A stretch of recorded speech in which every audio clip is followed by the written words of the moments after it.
Game week 26 is just begun, the biggest double game week of the season, but it doesn't mean that the planning stops. We've got a double game week in 27, we've got a big blank game week in 29. Let's get into my first thoughts for game week 27 and beyond.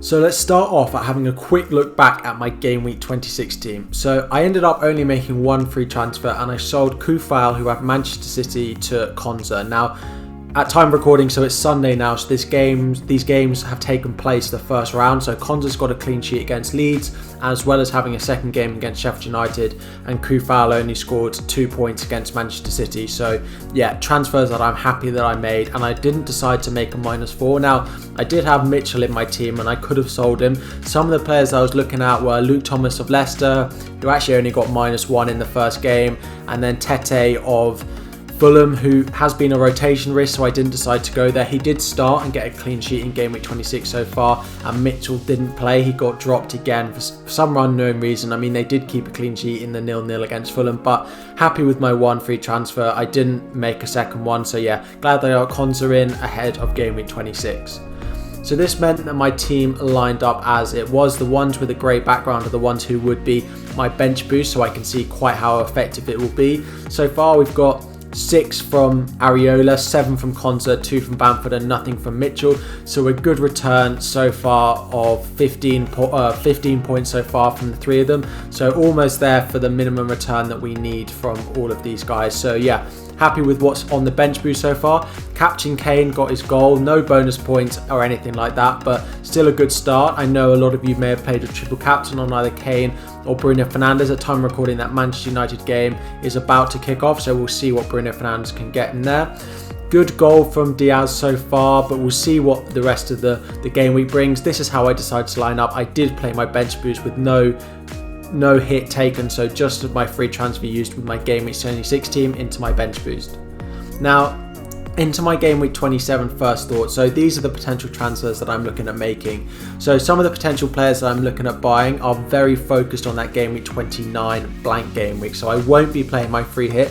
I'll just be planning for that game week. So Rafinha, Dallas, 2 Leeds guys, I'll probably add to my Bamford that I already own. Aubameyang, Arsenal. Now, he didn't start in the match today for Arsenal where they beat Leicester, but I hope that he'll be coming back into the side. I think he's a good differential. And then Veltman, I think probably a Brighton defender for that Newcastle game, will be in my team for game week 27 or game week 29. By that, none of these players are really desperate buys for me for game week 27 or beyond, but I do need them for that game week 29 fixture before I wildcard in game week 30 or 31. In terms of transfers out, Salah, Fernandes, one of them may make way if I decide to go with Aubameyang. I have a lot of value tied up in my third premium in Son, and Salah has the least value tied up in him, so it may be Salah that makes way. Cancelo, again, to bring in a defender, he may have to make way. I don't have loads of value tied up in him, just so it may be him that I decide to part ways with. When I wildcard, I may well get double Manchester City defence back. It's just for that game week 29 that I'm looking at it. And finally, we have Mitchell. Once I've downgraded someone to maybe free up a little bit of money, Mitchell upgrade to someone who plays in game week 29 makes so much sense. It's the obvious move for me ahead of game week 29. So yeah, definitely a transfer that I'll be looking to make in the coming weeks once I've been able to free up some money. But at the moment, I've only got about 0.5 million in the bank. So I could go Mitchell to a cheap Brighton defender without freeing up any money. But yeah, at the moment, those are some of the key transfers I'm thinking of making. A lot of it, as it has been in the build up to game week 26, been focused on my bench boost. I'm now moving forward to the next big sort of pinnacle game week, which will be that game week 29 blank game week. So these are some of my first key thoughts. So moving on to how my team currently is lining up for game week 27. So if we have a look at the screen now, at the players that I've got, where my captaincy is and everything like that. My first thoughts, if I set up my team now and I didn't change it again, this is how I'd line up. So we've got double Manchester City defence, so they have another double game week, so Manchester United and Southampton. So that's why I've currently got my captaincy on Gundogan. I just think if a double game week comes around, you've got to have your captaincy on someone in there. The only thing is, if Gundogan starts both the fixtures in double game week 26, I potentially think there's a chance that he gets rested for that Southampton game in game week 27. But if he doesn't, then he will definitely be my captain. If not, Diaz or Cancelo could definitely get my captaincy. They look great defensively. Diaz and Cancelo both have goal threat. We've seen it from Cancelo before. Diaz has had chances, but finally picking up his goal in game week 26. So yeah, happy enough with my trip of Manchester City. Crystal Palace at home for Tottenham assets. So I know a lot of us brought in those Tottenham players with game week 26 in mind for that double game week, which they performed well in so far. But I think a lot of us are now looking at our teams for game week 27 and thinking, okay, now they've got Crystal Palace at home. That's another really nice fixture. And then we've got triple Aston Villa, who have Wolves at home. So hopefully they can get a clean sheet in there, and then Watkins can get some attacking returns. Whereas we've got Salah with Fulham at home and Bamford with West Ham away. So some really nice fixtures and then double game weeks in there. Fernandes is the interesting one, who's got Manchester City away. Now, he also has a few tricky fixtures coming up on the horizon if we have a look at the upcoming fixtures. So Manchester City, as I said, in game week 27, then West Ham in game week 28, with no fixture in game week 29. So is there a potential transfer that I could make of Bruno Fernandes out and the likes of Aubameyang in for the next few game weeks, just to get on board for a player that plays in game week 29 and has potentially some nicer fixtures in game week 27 and game week 28? I would of course be looking to bring Bruno Fernandes back in for game week 30 and beyond. I still think he's one of the best, if not the best, sort of captaincy asset in the game at the moment. So yeah, we'll definitely be thinking of bringing him back in. If I do decide to sell, it would just be a short-term sell for me in the next coming game week, if that's the way I decide to go. But at the moment, I'm really happy with how my team lines up. A lot of my transfer thoughts are planning for that game week 29. So I have planned for game week 26, as I've said so far, but now we move on to the next big sort of game week that we've got coming up, which is that blank game week 29. So I will be looking for Leeds assets, maybe Arsenal asset in there, maybe Brighton, maybe West Ham, trying to get some of those players that play in game week 29 into my team. So Leeds have a tricky fixture in game week 27 away at West Ham, so I may end up rolling my free transfer and not bringing in any of those, although Arsenal have a more favourable fixture against Burnley, so it could be Aubameyang, or it could be Saka, or it could be an Arsenal defender that I look to buy if I make a transfer this week. But let's have a quick look at my transfer plan, my transfer thoughts for game week 27. So if we just start off by having a quick look at the fixtures for game week 27, and then have a look at some of the teams that play in game week 29 and which of them that I could target. So we've got Arsenal, who are away at Burnley, so one of their defenders, Aubameyang, Saka, could definitely come in after they've had a rest in the first match of game week 26.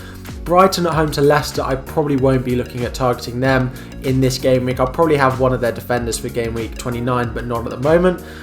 Newcastle away at West Brom, could potentially go in for one of their assets in that, because we know that they have Brighton in game week 29, and then Fulham away at Liverpool, I don't really want to be investing in then. So there aren't really many more assets. I could get a Spurs defender, but I've already got Son and Kane, and I don't love their defence very much. And then West Ham and Leeds are up against each other. So at the moment, it doesn't really stand out that there are many transfers that I want to make for this game week alone.